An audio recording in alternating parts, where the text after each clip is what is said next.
اس سے قبل ہم اور آپ مل کر ہماری اور ساری کائنات کے مرکز عقیدت حضور ارواحنا فدا جناب محمد رسول اللہ صلی اللہ علیہ وآلہ وسلم کی بارگاہ بے کس پناہ میں درود پاک کا ہدیہ نچھاور کریں، پڑھیں بآواز بلند اللہم صلی علی سیدنا شفیعنا حبیبنا کریمنا مولانا محمد بارک وسلم صلاۃ و سلام علیک یا رسول اللہ صلی اللہ تعالی علیہ وسلم۔ عزیزان ملت اسلامیہ، آج میرے اور آپ سب کے لیے یہ مشترکہ طور پر خوش نصیبی ہے کہ ہم اور آپ اپنے ماتھے کی آنکھوں سے نگاہوں سے حضور سیدی سرکار امان اہل سنت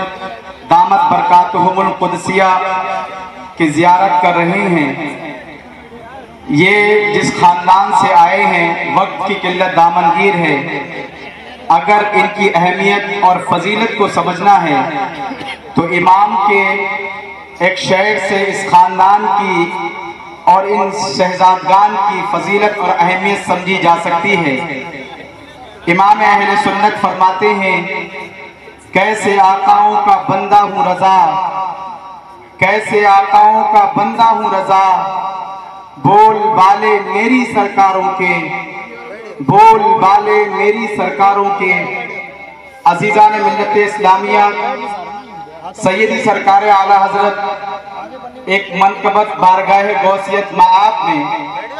حالات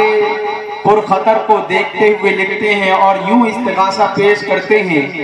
اور آج کل ہندوستان کے اور ہمارے ملک کے حالات بھی کچھ اسی طریقے سے ہیں، تو ہم بھی امام کی اس منقبت کو بارگاہ غوثیت مآب میں بطور نذرانہ پیش کرتے ہیں، عرض کرتے ہیں، طلب کا منہ تو کس قابل ہے یا غوث، طلب کا منہ تو کس قابل ہے یا غوث، مگر تیرا کرم کامل ہے یا غوث، مگر تیرا کرم کامل ہے یا غوث، دہائی یا محی الدین دہائی، دہائی یا محی الدین دہائی، بلا اسلام پہ نازل ہے یا غوث، بلا اسلام پہ نازل ہے یا غوث، تو قوت دے میں تنہا کام بسیار، تو قوت دے میں تنہا کام بسیار، بدن کمزور دل کاہل ہے یا غوث، بدن کمزور دل کاہل ہے یا غوث۔ اور مکتے میں فرماتے ہیں، رضا کا خاتمہ بالخیر ہوگا، رضا کا خاتمہ بالخیر ہوگا، انشاءاللہ ہم سب کا بھی خاتمہ بالخیر ہوگا، اگر تیرا کرم شامل ہے یا غوث، اگر تیرا کرم شامل ہے یا غوث۔ عزیزان ملت اسلامیہ، میں نے جس آیت کریمہ کی تلاوت کرنے کا شرف حاصل کیا، اللہ تبارک و تعالی قرآن عظیم میں ارشاد فرماتا ہے، یا ایھا الذین آمنوا قوا انفسکم واہلیکم نارا۔ اس کا سیدھا سادہ اور سلیس ترجمہ یہ ہے کہ اے ایمان والوں، اپنے آپ کو بھی جہنم کی آگ سے بچاؤ اور اپنے گھر والوں کو بھی جہنم کی آگ سے بچاؤ۔ عزیزان ملت اسلامیہ، اس آیت مبارکہ کو اپنی نگاہوں کے سامنے رکھیں اور اس پر غور کریں کہ اللہ تبارک و تعالیٰ نے ہمیں حکم کیا دیا کہ اے ایمان والوں، اے مسلمانوں، اپنے آپ کو جہنم کی آگ سے بچاؤ اور اپنے گھر والوں کو بھی جہنم کی آگ سے بچاؤ۔ میں آپ سے پوچھنا یہ چاہتا ہوں کہ آج ہم اور آپ اپنے آپ کو کتنی جہنم کی آگوں سے بچا رہی ہیں اور اپنے گھر والوں کو جہنم کی آگ سے بچانے کی کتنی کوششیں کر رہے ہیں، آپ ذرا اندازہ فرمائیں۔ اللہ تبارک و تعالیٰ نے انسان کو اس دنیا میں بھیجا اور بھیجنے کے بعد یوں ہی بے لگام نہیں رکھا، بلکہ اس کے کاندھے پر کچھ ذمہ داریاں رکھی۔ اللہ کے رسول صلی اللہ علیہ وآلہ وسلم ارشاد فرماتے ہیں، کلکم راع وکلکم مسئول عن رعیتہ، کہ تم میں کا ہر ایک شخص ذمہ دار ہے اور اسے اس کی ذمہ داری کے بارے میں کل قیامت کے دن پوچھا جائے گا۔ عزیزان ملت اسلامیہ، اب آپ مجھے بتائیں کہ آج میں اور آپ ہم سب اپنی ذمہ داریوں کو کتنا نبھا رہے ہیں؟ صبح سے لے کر شام تک ہم اپنی ذمہ داریوں سے کس طرح سبکدوش ہو رہے ہیں، اور نہ جانے ہم اس فرامین کو، قرآن عظیم کے فرمان کو، احادیث رسول کے فرامین کو ہم کس طرح پس ڈال رہے ہیں۔ عزیزان ملت اسلامیہ، اس بات پر ہمیں غور کرنے کی ضرورت ہے کہ ہم اپنی ذمہ داریوں کو نبھائیں۔ اللہ تبارک و تعالیٰ نے قرآن عظیم کے ذریعے سے، اللہ کے رسول صلی اللہ علیہ وآلہ وسلم نے حدیث مبارک کے ذریعے سے جو ذمہ داریاں ہمارے کانے پر عائد کی ہیں، اور جن ذمہ داریوں کے ساتھ ہمیں جو ہے مقید کیا گیا ہے، ہم ان ذمہ داریوں کو نبھانے کی کوشش کریں، اور ہم اپنی زندگی کو شریعت اسلامیہ کے مطابق، شریعت مصطفیٰ کے مطابق زندگی بسر کرنے کی کوشش کریں۔ آپ ایک حدیث پاک ملاحظہ فرمائیں، اللہ کے رسول صلی اللہ علیہ وآلہ وسلم ارشاد فرماتے ہیں، اغتنم خمسا قبل خمس۔ اللہ کے رسول فرماتے ہیں کہ 5 چیزوں کو 5 چیزوں سے پہلے غنیمت جانو۔ آج کی یہ کانفرنس بنام اصلاح معاشرہ کانفرنس بموقع جشن شادی خانہ آبادی کے موقع پر عزیزان ملت اسلامیہ ہمیں کچھ سبق لے کر جانا ہے۔ آج دیکھنے میں یہ آتا ہے کہ الحمدللہ ہماری قوم کو اور ہماری اس سرزمین پر اللہ تبارک و تعالیٰ نے بڑی خوشحالی رکھی ہے، لیکن جتنی خوشحالیاں اللہ تبارک و تعالیٰ نے ہمیں نعمت کے طور پر دی، برا نہ مانیے کہ بڑی ذمہ داری کے ساتھ، بڑے ذمہ دار ممبر سے میں یہ بات عرض کر رہا ہوں، ہم ان نعمتوں کا ہم جو ہے شکریہ ادا نہیں کر پاتے اور ان نعمتوں کی بے قدری کرتے ہوئے نظر آتے ہیں۔ عزیزان ملت اسلامیہ، اس لیے سبق لے کر جانا ہے۔ اللہ کے رسول فرماتے ہیں اغتنم خمسا قبل خمس، کہ 5 چیزوں کو 5 چیزوں سے پہلے غنیمت جانو۔ اللہ کے رسول فرماتے ہیں کہ پہلی تو یہ کہ حیات کا قبل موت، کہ اپنی زندگی کو اپنی موت سے پہلے غنیمت جانو۔ اللہ تبارک و تعالیٰ نے آپ کو یہ زندگی دی تو اس کو غنیمت جانو۔ اللہ تبارک و تعالیٰ نے آپ کو جو کرنے کے کام بتائے اس پر عمل پیرا ہونے کی کوشش کرو۔ عزیزان ملت اسلامیہ، آپ کیا سمجھتے ہیں کہ اللہ تبارک و تعالیٰ نے اتنی عظیم نعمت، زندگی جیسی نعمت آپ کو عطا فرمائی،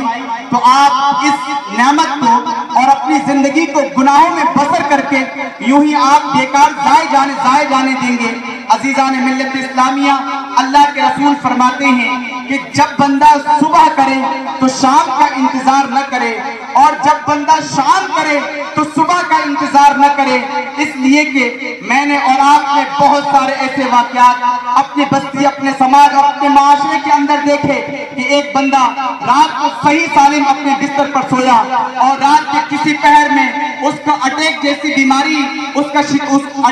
بیماری نے اس کو شکار کر لیا۔ عزیزان ملت اسلامیہ، بندے نے اس دنیا کو چھوڑا اور داعی اجل کو لبیک کہا۔ اللہ کے رسول فرماتے ہیں کہ جب تم شام کرو تو صبح کا انتظار نہ کرو، اور جب تم صبح کرو تو شام کا انتظار نہ کرو۔ بہت سارے لوگ میرے اور آپ کے بیچ اور ہمارے سماج کے اندر سے جب صبح اپنے کاموں پہ جاتے ہیں لیکن شام کو گھر لوٹ کر واپس نہیں آتے، ان کی موت کی خبریں ہمارے گھروں تک واپس آتی ہیں۔ اس لیے اللہ کے رسول فرماتے ہیں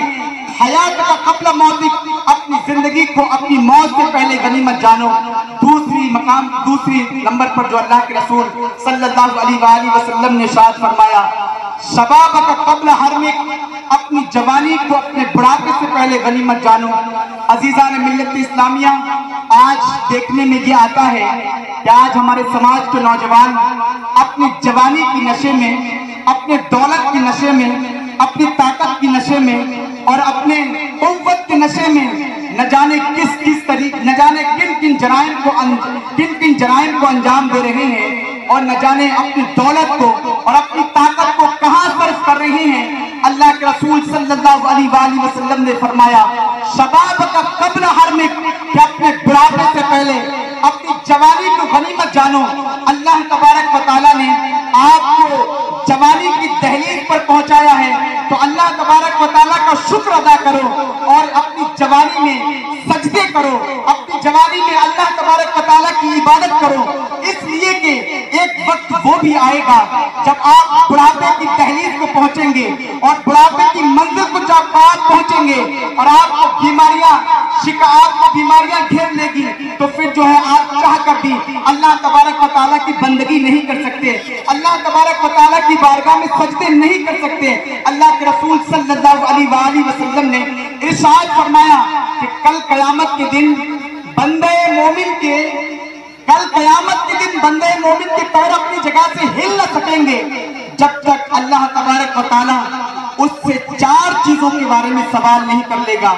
آپ ذرا اندازہ فرمائیں, اللہ کے رسول فرماتے ہیں کہ اپنی جوانی کو اپنے بڑھاپے سے پہلے غنیمت جانو. دوسرے حدیث میں اللہ کے رسول فرماتے ہیں کل قیامت کے دن اللہ تبارک و تعالیٰ ہر ایک شخص سے الگ الگ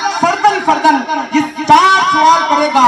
جب تک بندہ ان 4 سوالوں کے جواب نہیں دے گا اس کے پیر اس کی جگہ سے ہل نہ سکیں گے. اللہ تبارک و تعالیٰ فرمائے گا اے بندے بتا میں نے تجھے زندگی دی تھی, تو نے اپنی زندگی کو کہاں گزارا تھا؟ آج اپنی زندگی کو گناہوں میں ملوث کرنے والوں, آج اپنی زندگی کو عیش و عشرت میں گزارنے والوں, آپ ذرا اندازہ فرمائیں. اللہ کے رسول فرماتے ہیں کل قیامت کے دن بندے کے پیر اس کی جگہ سے ہل نہ سکیں گے. اللہ تبارک و تعالیٰ پوچھے گا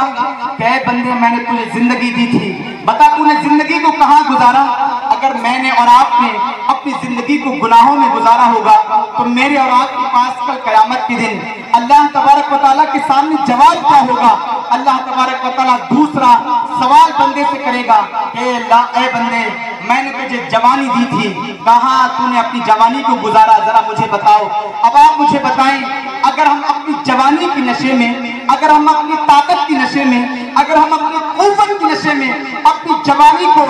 جو ہے گناہوں میں بسر کر دیں تو کل قیامت کے دن اللہ تبارک و تعالیٰ کے سامنے میرے اور آپ کے پاس جواب کیا ہوگا؟ اور اللہ کے رسول فرماتے ہیں جب تک ان سوالوں کے جواب نہیں دے لیں گے تب تک ہمارے قدم اپنی جگہ سے ہل نہ سکیں گے. اللہ کے رسول اللہ کے رسول صلی اللہ علیہ وآلہ وسلم تیسری بات ارشاد فرماتے ہیں غنا کا قبل فقر, کہ اپنی دولت کو اپنی مالداری کو فقیری آنے سے پہلے غنیمت جانو. اللہ تبارک و تعالیٰ نے آپ کو آج دولت سے نوازا, آپ کو آج مال سے نوازا, تو آپ شادیوں کے موقع پر, میتوں کے موقع پر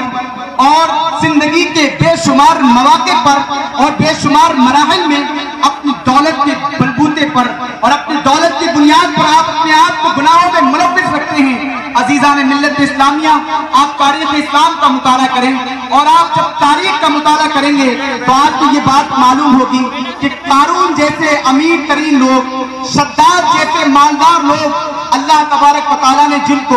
دنیا کے اکثر ممالک کی حکومتیں عطا فرمائی تھی, لیکن جب اللہ تبارک و تعالیٰ نے ان کی گرفت فرمائی, ان کی دولت کو جب اپنے قبضے میں لے لیا عزیزان ملت اسلامیہ, تو ان کی جو ہے داستانیں بطور عبرت کل قیامت تک کے مسلمانوں کے سامنے پیش کی جاتی رہیں گی اور بیان کی جاتی رہیں گی. اس لیے اللہ تبارک و تعالیٰ نے آج آپ کو دولت سے نوازا تو آج آپ اپنی دولت کو ڈیجوں میں, اور آج آپ اپنی دولت کو شرابوں میں, آج آپ اپنی دولت کو جوؤں میں, آج آپ اپنی دولت کو نشوں میں جو ہے برباد کر رہے ہو. خدارا غفلت کی اور ہوش کی ناخن لو, غفلت کی آنکھیں کھولو. اللہ کے رسول فرماتے ہیں کہ اللہ تبارک و تعالیٰ نے آپ کو یہ دولت دی ہے تو اس کا شکریہ ادا کرو. اللہ تبارک و تعالیٰ قرآن عظیم میں ارشاد فرماتا ہے لئن شکرتم لازیدنکم ولئن کفرتم ان عذابی لشدید, اگر تم میری دی ہوئی نعمتوں کا شکریہ ادا کرو گے تو میں آپ کی نعمتوں میں, تمہاری نعمتوں میں زیادتی کر دوں گا. اگر تم نے ناشکری کی نا تو میرا عذاب بڑا سخت ہے. عزیزان ملت اسلامیہ, اس لیے اللہ تبارک و تعالیٰ نے آپ کو دولت سے نوازا. خدارا اپنے آپ کو اس محفل میں اور اس بابرکت اور باعظمت مقدس محفل میں یہ ارادہ کر کے جائیں, یہ عزم مصمم کر کے جائیں کہ ہم اپنی دولت کو نیک کاموں میں راہ خدا میں خرچ کریں گے تاکہ ہماری دنیا بھی سنور سکے اور ہماری آخرت بھی سنور سکے۔ اللہ کے رسول صلی اللہ علیہ وآلہ وسلم چوتھی چیز ارشاد فرماتے ہیں، چوتھی چیز یہ ارشاد فرماتے ہیں وَصِحَتَكَ قَبْلَ سَقْمِكَ، کہ اللہ تبارک و تعالیٰ نے آپ کو جو صحت دی ہے نا اس کے غنیمت جانو اس سے پہلے کہ بیماریاں آپ کو گھیر لیں۔ بیماریوں سے پہلے اپنی صحت کو غنیمت جانو۔ اللہ تبارک و تعالیٰ نے صحت جیسی نعمت اور صحت جیسی دولت دے کر آپ کو جو ہے بہت عظیم بلندیوں پر قائم فرما دیا۔ اس لیے عزیزان ملت اسلامیہ ان احادیث رسول کے مطابق اپنی زندگی بسر کرنے کی کوشش کریں۔ میں کچھ اور بھی بیان کرتا لیکن ایک بات سمجھ میں نہیں آتی، آخری بات اختتام کو پہنچانا چاہتا ہوں۔ آج ہمارے بھرگین میں الحمدللہ ثم الحمدللہ ثم الحمدللہ ثم الحمدللہ کہ آج اس چھوٹے سے قصبے میں ہندوستان کی بڑی سے بڑی شخصیتیں آ جاتی ہیں۔ الحمدللہ ثم الحمدللہ، بڑے سے بڑے پیران اعظام، بڑے سے بڑے خطبہ اعظام آتے ہیں، اپنے بیانات کر کے جاتے ہیں، لیکن ہم اپنے ان بیانات کو، مقررین کے ان بیانات کو، پیران اعظام کے ان نصیحتوں کو ہم سنتے ہیں، لیکن جیسے ہی صبح ہوتی ہے پتہ نہیں ہمارے سماج اور معاشرے کے انسانوں کو ہو کیا جاتا، وہ بس اپنی پرانی روش میں آ جاتے ہیں اور عمل کی دنیا میں قدم رکھنے کی سوچتے بھی نہیں ہیں۔ عزیزان ملت اسلامیہ، جب اس بات کا تجزیہ کیا گیا، جب اس بات پر غور و فکر کیا گیا نا تو ایک بات سمجھ میں آئی۔ اللہ کے رسول صلی اللہ علیہ وآلہ وسلم ارشاد فرماتے ہیں کہ جب انسان کا دل مردہ ہو جائے نا تو انسان کو کوئی بات سمجھ میں نہیں آتی، انسان کے دل میں کوئی بات گھر نہیں کرتی، انسان کا ذہن جو ہے کسی نیک بات کو قبول کرنے کے لیے تیار نہیں ہوتا۔ اللہ کے رسول صلی اللہ علیہ وآلہ وسلم ارشاد فرماتے ہیں الا ان فی الجسد مضغۃ، خبردار کہ اللہ تبارک و تعالیٰ نے اس جسم انسان کے اندر ایک گوشت کا لوتھڑا رکھا ہے۔ اللہ کے رسول فرماتے ہیں وَإِذَا صَلُحَ الْجَسَدُ كُلُّهُ، اگر وہ گوشت کا لوتھڑا سنور جائے، اگر وہ گوشت کا لوتھڑا جو ہے سدھر جائے تو پورا جسم انسان سنور جاتا ہے، پورا جسم انسان سدھر جاتا ہے۔ وَإِذَا فَسَدَ الْجَسَدُ كُلُّهُ، اگر وہ گوشت کا لوتھڑا بگڑ جائے، اگر اس گوشت کے لوتھڑے میں خرابی پیدا ہو جائے تو پورا جسم انسان خراب ہو جاتا ہے۔ صحابہ کرام نے عرض کیا یا رسول اللہ وہ گوشت کا لوتھڑا ہے کیا؟ اللہ کے رسول صلی اللہ علیہ وآلہ وسلم ارشاد فرماتے ہیں الا وہی القلب، وہ گوشت کا لوتھڑا جو ہے وہ انسان کا دل ہے۔ پتہ یہ چلا کہ اگر انسان کا دل سنور جائے تو پورا انسان سنور جاتا ہے، اگر انسان کا دل بگڑ جائے تو پورا انسان بگڑ جاتا ہے۔ عزیزان ملت اسلامیہ، اتنی سب نصیحتیں ہونے کے باوجود اگر ہمارے دل جو ہے ان نصیحتوں کو قبول نہیں کرتے، ان بیانات کو قبول نہیں کرتے تو یقیناً مجھے اور آپ کو اس بات کو سوچنا ہوگا اور غور و فکر کرنا ہوگا کہ آخر ہمارے دل تو مردہ نہیں ہو گئے، آخر ہمارے دل میں تو خرابی نہیں پیدا ہو گئی۔ اگر آپ اس نتیجے کو پہنچ جائیں کیا آپ کے دل کوئی نیکی قبول کرنے کے لیے تیار نہیں ہے تو اللہ کے رسول صلی اللہ علیہ وآلہ وسلم اس کا بھی نسخہ دیتے ہیں اور اس کا بھی علاج بیان کرتے ہیں۔ اللہ کے رسول فرماتے ہیں کہ جب انسان اپنی دل کی کیفیت کو اس منزل پر پائے کہ اس کا دل کسی نیکی کو قبول کرنے کے لیے تیار نہیں ہے، اللہ کے رسول فرماتے ہیں اطلب قلبک فی ثلاثۃ مواطن، کہ انسان اپنے دل کو جو ہے 3 جگہ تلاش کرے۔ اگر انسان کا دل تینوں جگہوں میں سے ایک جگہ بھی لگ جائے تو انسان یہ سمجھے کہ اس کا دل زندہ ہے، اگر تینوں جگہ میں سے انسان کا دل ایک بھی جگہ نہ لگے تو انسان یہ سمجھے کہ اس کا دل مردہ ہو گیا۔ اللہ کے رسول صلی اللہ علیہ وآلہ وسلم پہلی جگہ ارشاد فرماتے ہیں عند سماع القرآن، جب قرآن کی تلاوت کی جائے تو انسان اپنے دل کو چیک کرے، انسان اپنے دل کو دیکھے، انسان اپنے دل کے بارے میں غور و فکر کرے کہ جب قرآن کی تلاوت کی جا رہی ہے تو انسان کا دل قرآن کی تلاوت میں لگ رہا ہے یا نہیں لگ رہا ہے۔ اگر انسان کا دل قرآن کی تلاوت میں لگتا ہے تو یقیناً انسان کا دل زندہ ہے، اگر انسان کا دل قرآن کی تلاوت میں نہیں لگتا تو انسان کا دل مردہ ہو گیا۔ دوسری جگہ اللہ کے رسول صلی اللہ علیہ وآلہ وسلم ارشاد فرماتے ہیں وفی مجالس ذکر، کہ اگر اللہ تبارک و تعالیٰ کا ذکر کیا جائے، اللہ تبارک و تعالیٰ کے